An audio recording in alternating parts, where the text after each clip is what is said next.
And now, from one milestone to another transformative moment, our next speaker is someone who understands better than most how powerful innovation can be when purpose and technology come together. Ritesh Arora is the Chief Digital Officer at Polycab India Limited, where he leads digital-led transformation for one of India's largest manufacturing giants. With nearly 30 years of industry and consulting experience, Ritesh has built his career on digital strategy, customer experience, large-scale organizational transformation, and AI-driven innovation. But what makes his presence here truly special is his passion for health, human performance, and functional wellness. Ritesh is a fitness enthusiast with formal certifications in exercise physiology from Stanford and, of course, our very own course of functional nutrition from iThrive Academy. Today, he brings all of this together to help us reimagine the future of health as an intersection of technology and biology. Please join me in welcoming Mr. Ritesh Arora. Thank you, Shagun. Good afternoon, everyone. And now, after this exciting quiz, I need to hold the interest of the audience. Very difficult task, especially because I have very little experience in healthcare. Whatever Shagun said, I somehow barely managed to pass those exams. And we had this discussion also with Mugdha.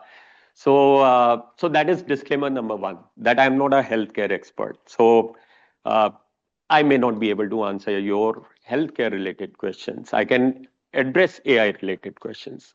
Disclaimer number two, I have used AI heavily to put together this presentation.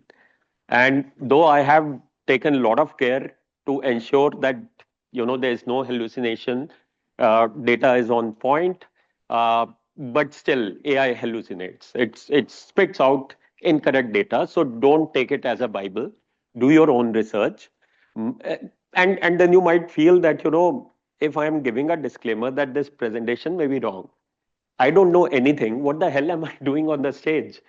So my idea is to give you lay of the land on what AI is, how AI is transforming healthcare, and what can you expect in the future, right? So that's the objective, just to give you a flavor.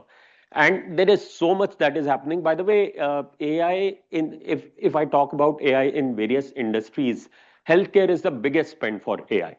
So you are certainly going to see a lot of transformation in healthcare industry, right? So basically, I'm going to talk around three pillars: diagnosis, treatment, and care. So most of the themes that I'm going to talk about are organized around these. Uh, then just very quick 2 minutes about AI. Uh, so there are two types of AI. One type of AI is Chat GPT, which all of us know. Most of us learned about AI with generative AI, right? Because that's a consumer side of AI, consumer facing AI. But AI has existed for many years, many decades. And your earliest experience without realizing probably was when, for example, Amazon gives you product recommendations, it uses machine learning. When Facebook started, allowing you to tag your images, upload your images and put your name, Ritesh Arora, upload your picture and put your name. This is basically we were training Facebook algorithms to identify people. Then came a stage, Facebook started recognizing those images, but sometimes they would be incorrect. And then they would ask you to correct it. We were again actually doing work for Facebook. We were employees of Facebook without even knowing that because we were helping them train their model. And now this technology has reached a stage where it can, if you try to, visualize how you are going to look 20 years down the line, AI can do that, right? And generative AI, the key difference is that the traditional AI, the ML based AI, basically does pattern analytics. You need past data to do something. Whereas generative AI, as the name suggests, it generates content. So it is not reliant on the past data. It is reliant on whatever information is out there on the internet, right? So that is a fundamental difference. And generative AI can generate text, it can generate images, videos. You have all experienced. It can generate software code. So it's a huge topic. I could go on and on, but I thought I'll just set the context. And in healthcare, as you would see, and you could probably will be able to guess some of the things that both the kind of AIs are at play, right? And another thing, the note at the top, AI, especially generative AI, can be best compared to human brain. So human brain has 100 billion neurons, right? And generative AI, the first one, Chat GPT 3.0, had around 176 billion parameters. So parameters can be are analogous to neurons. So now we are at 1 trillion plus. So you can imagine in 3 years, technology has improved so much, right? So global healthcare challenges, I think all of us know about that. I don't think I need to go into details of that. Aging population, chronic diseases, uh, uh, then the whole, sorry, yeah, mental health crisis. So all of these things, I don't need to talk about those, but as we will see in the coming slides, that how AI is going to be a good tool to address it. I think you can leave adjusting. I'm getting a bit confused. Okay, so first topic on the diagnosis side is medical imaging, right? So in especially in the US now, this is being quite extensively used, especially for chest X-rays. There's a company called AI Docs, and this is becoming quite popular. There's another company called Viz AI, which does stroke. For stroke, they can detect it faster than a human can, right? So lot of significant progress happening, whether it is detection, classification. There's a shortage of radiologists. So now the detection and classification part is traditional AI. But how it helps in the workflows, answering questions, generating summaries of what it found in those x-rays, that is what is generative AI, right? So that is happening in a big way. And at the bottom of these, all the slides, uh, there are some number projections. Again, don't trust these numbers. These are I haven't verified these numbers, but just to give you an idea that how big this industry is, right? Then AI accelerating drug discovery. To be honest, 1 month back, I had no idea how drug discovery happens. And I kind of taught myself with a lock and key similarity that target identification is kind of identifying the root cause in your body, which is a lock that you need to open, right?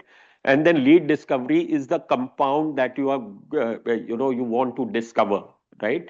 And sometimes invent also. It could be a completely new molecule. So that is the key, right?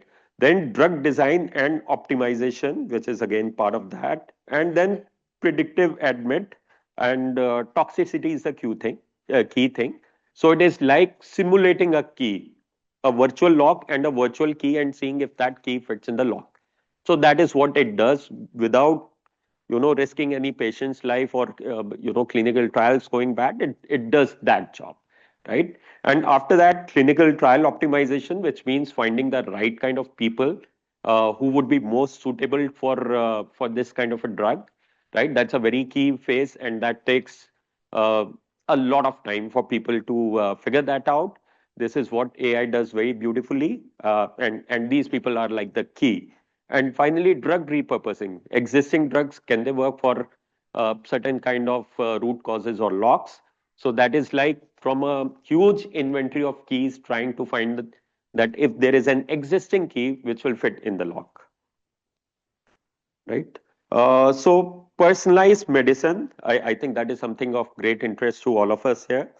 Um, so now the data sources, broadly speaking, genomics, lifestyle data, which comes from wearables, your medical history, various X-rays, CT scans, etc. Sorry, your EHR records, health records, and imaging. Now, as you would see in this presentation, each of these areas it's a massive area in itself. And we are at a very nascent stage of AI in healthcare. But in future, all these areas are going to come together. So, for example, you are treating someone for diabetes, right? The genomics will help in understanding the glucose metabolism variability, right? From the variables like CGM, you will be able to track, day to day. So these technologies do exist standalone, right? And then your medical history, then your dietary patterns. Right now, it is impossible for AI to collate all of these and bring meaningful insights. But that is something which is the future. And the day I think AI cracks this problem statement, uh, it will be a huge boost to the quest of longevity, getting into hardcore preventive healthcare, right? So, and by the way, Google, I must mention, in fact, in the previous slide also, I wanted to mention, Google is really, really driving the tech in a big way. There are a lot of companies, a lot of startups, a lot of big tech, Microsoft, IBM, but I think Google DeepMind is Google's arm that does all this cutting edge research. So they are really building some very cool stuff. And I would urge you all, ideally, I wanted to play that video, but it's a long video, so I'm not doing that. So they have come up with something called MedGemma, which they put through. I don't remember the name of the medical exams, but it scored 65% on that. And I'm sure in 2 years it will score 80%. In another 3 years, it will probably score 100%. So that's a kind of accuracy it works on. And it is very good in X-ray analysis. Uh, through a series of Q&As, right? To talk about your symptoms, it asks further questions. It can basically help you analyze what your dysfunction is just through a series of Q&A, right? Right now, you will not be able to really play around with it because it is available only as it's not available on cloud. So you can't just go to a browser and do that. But soon it is going to happen. And to me, this is one of the biggest game changers, and I'll talk about it later on. Then healthcare administration. Anybody who had a great customer experience when they visited a hospital in terms of logistics and all, just show of hands. If anyone thought that they were wowed when they went to a big hospital, yeah. So experience is terrible, right? You go there. I had gone to a hospital about a year back, and you know I had done a virtual consultation. I had already paid a fees, but they said, "Oh, you have paid a fees already. Your workflow is different. So first you go to fourth floor, get the verification, come back here, make a card, blah blah blah." And I think all of us relate to that. Takes a lot of time. In COVID, when my father passed away, it took me 4 hours to clear the bills and insurance and all of that. Now this is something which is number one. It is like really, really bad for customer experience. Someone who is sick or dying, you are really, really putting that person under severe pressure. So all the health parameters at that point of time, if you could do, you would see that leading towards some kind of dysfunction, right? So and then our health systems in India globally, they are overworked, right? So imagine the amount of productivity that can be unleashed if one could really ease that entire journey. And it is not very difficult. To me, this is the low hanging fruit. This is here and now. In US, the EHR companies are already working on it. And then another aspect of it is uh, you visit a doctor, a specialist, a super specialist. He gives you like 10 minutes. In 10 minutes, you are being, for people like me who are not from the healthcare industry, just to make sense of what the doctor is saying is a pain, right? And then you have your lab reports and all, which you cannot understand at all what it means. So you are at the mercy of your doctor and doctor's interpretation, which window is very slim. You miss that window, and after going home, you realize, oh shit, I should have asked that. Arey, iska kya karna hai? Then you pay another $2,000 or whatever to make the doctor appointment, right? Now imagine doctors doing their transcripts, right? when they are talking to you, the lab reports getting analyzed, the treatment options again with a voiceover being set into a system, into an AI. With all of that, put a chatbot on top of that, and imagine the experience of the patient, right? And the entire billing process, those are really simple things. I really frustrates me because this technology is not new. This could have been done 10 years back. I fail to understand why it hasn't happened in the industry, right? Then AI powered surgical robots.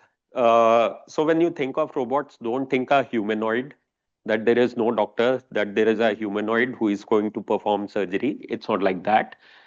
Imagine of surgical robots, whenever you hear about them, more like tools.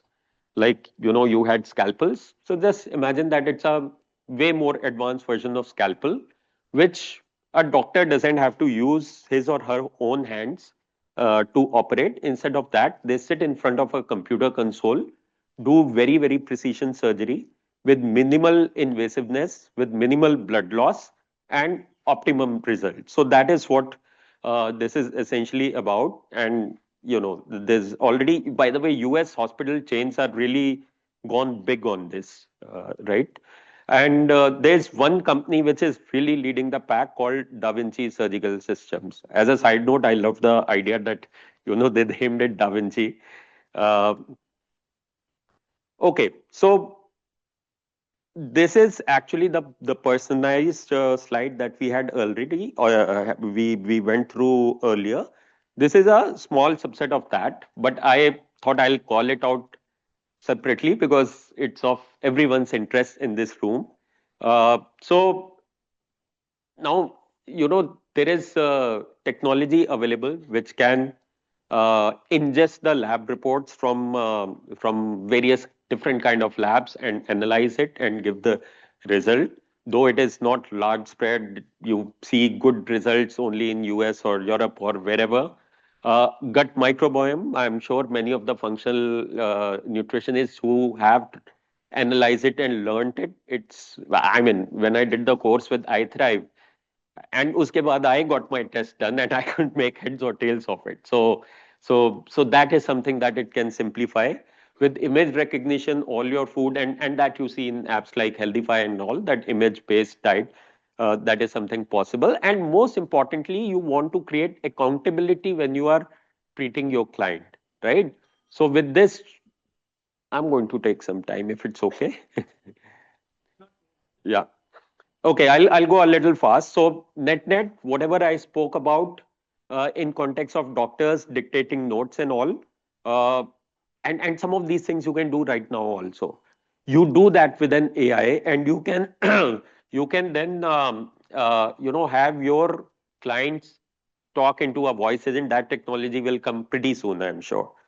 Uh, Remote patient support is something that I'm really passionate about, because with all that, whatever I've spoken about, and the power of voice agents and all, uh, and the future, I can clearly foresee that it is going to be multilingual. It is going to be voice based. It is going to have a lot of medical data in the back end, so that a person sitting in a village in Jharkhand can also interact and do at least the primary consultation, right? Uh, Post discharge, there are many use cases. I'll just go.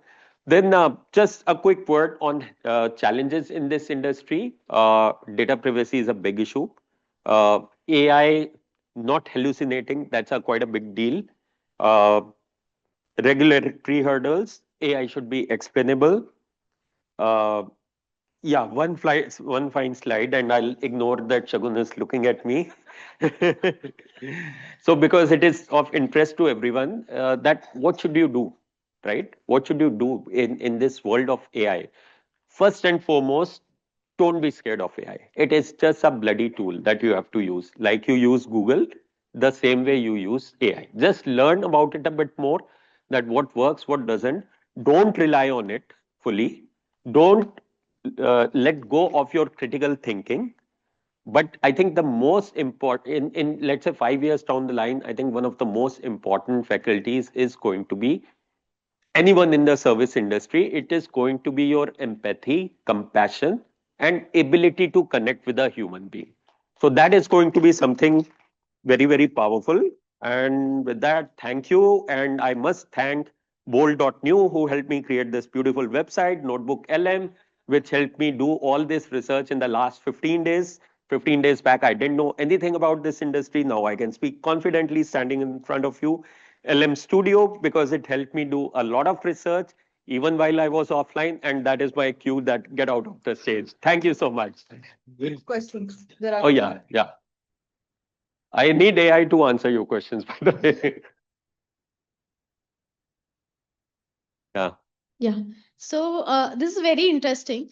So my question is, as Shagun has mentioned about the blood test reports, we need the ranges for Indian population.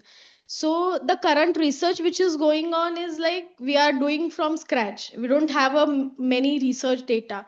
So can AI help in this, at least giving a hypothetical range, and then we can work around that range?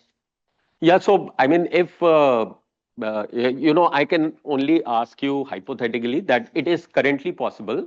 So we have so much of data of annual health checkup of healthy individuals. If the government would allow, I don't know what the regulations are, but to some tech company and applying AI, a lot of inferences could be generated from that from a healthy population perspective. And you will have the demographics also on Gujarat, say, Northeast, say. So all of those things, age, gender, all those things will be available.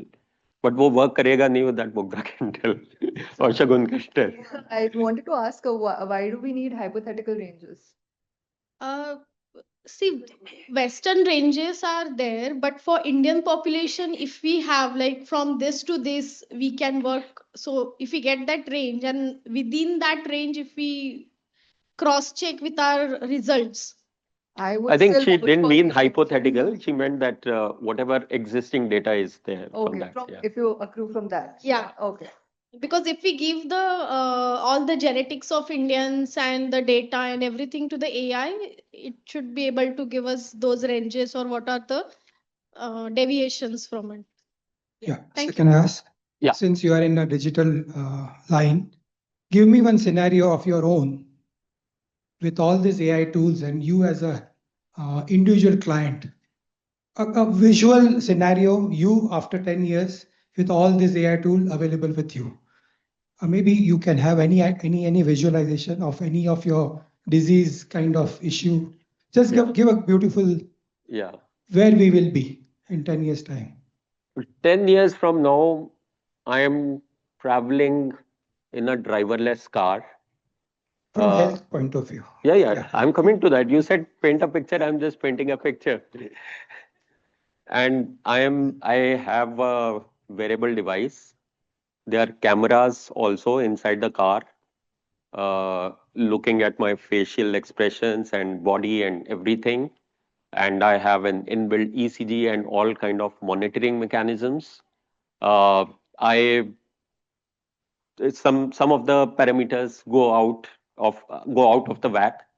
My family gets alerted, my doctor gets alerted, and they realize that it is a crisis situation.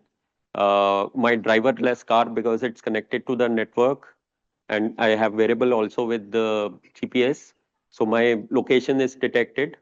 There is a driverless ambulance with some humanoid robots inside it, robotic nurses inside it. So they come, intercept me, and then do whatever is required to save me. Was it visual enough? Excuse me. Hello. Sorry? Last question here. Correction. Doctor को नहीं जाएगा, functional nutritionist को जाएगा. Preventive. Excuse me. I'm Dr. Shankar. I'm a practicing gynecologist here. Yeah. And also co-founder of a company called Nurture. We are in knowledge management in healthcare. Yeah. Simply put, probably if you allow me, part of the answer to the question that was proposed earlier was the biggest contribution of AI will be it will minimize the gap between experts and practitioners. We have few experts and many practitioners. Imagine a situation wherein a fresh MBBS grad would take the same decision like a doctor who has practiced for 20, 25 years. Skill cannot be replaced. Skill is innate and it cannot be replaced. But the decision-making ability shall definitely. You know, the fifth biggest cause of death in the US is diagnostic error. Medical diagnostic error. So you can corroborate what India's scenery could be. So AI shall definitely bridge that gap, make practice of medicine more accurate and helpful. For me, that is the biggest stake of AI in healthcare. Thank you. Yeah, absolutely. But just one kind of a caveat. Over reliance is a problem. So no one should blindly follow AI. That's the only thing I have to add. But for decision support system, perfect. What you articulated is absolutely correct. I have one question, if I may. I'm over here. Yeah. So just on a practical, because I had MRI done 4 weeks ago. I injured my L1 to L5 in CrossFit training 4 months ago. So got an MRI, very detailed full spine MRI, and I decided to put it into ChatGPT. And I already have a very specific breathing bot in ChatGPT, and it knows me very well from a holistic perspective.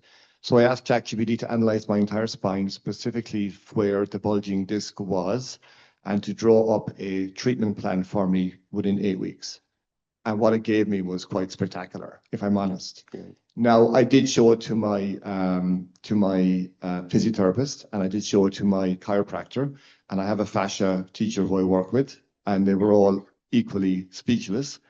There was 1 or 2 consultant points that were given, but overall, immediately, without waiting 3 months in Ireland or paying $300 to see a consultant to tell me the same thing, this bot was able to give me breathing practices, nutrition advice, hydration advice, everything to start immediately and still go and see the right physio at the right time for certain treatments. But it expanded my ability to make a decision immediately and not wait and spend a lot of money. So it was quite profound. So I'll share that. Yeah. So I see there's always a risk unless you have something like MedGemma, which is grounded in research, actual research. See, ChatGPT picks up from internet, and all these models are becoming smarter. They are learning what are the kind of online information they need to ignore and what kind of information they need to pick. So it is getting better, but it's not something that is 100% bulletproof right now. It makes errors. It has made costly errors. I researched that, before coming that, what are some of the case studies of hallucination where these models, churned out something which was not medically incorrect, and it costs a lot.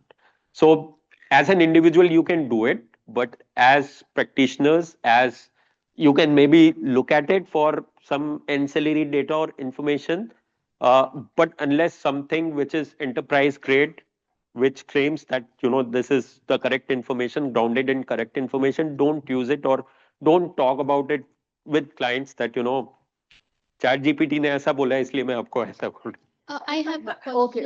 How do we Sorry, manage? Sorry, I have to step in, guys. I love conversations. I really do. Yeah, if But you we're can running allow out of me. time. I have one question. No. Sir, we'll take that question. Ritesh will Yeah, come I'm with around, us, so. I promise. I know he's a wanted man right now, but he'll be with you. So, Ritesh, sorry, you'll have to talk to people during networking period. Yeah, sure. Okay. Thank you so much. Okay, thank you so much, Ritesh, for this tech dive. I know that you all have more questions. You can find him after the sessions are done and just hound him with all your questions.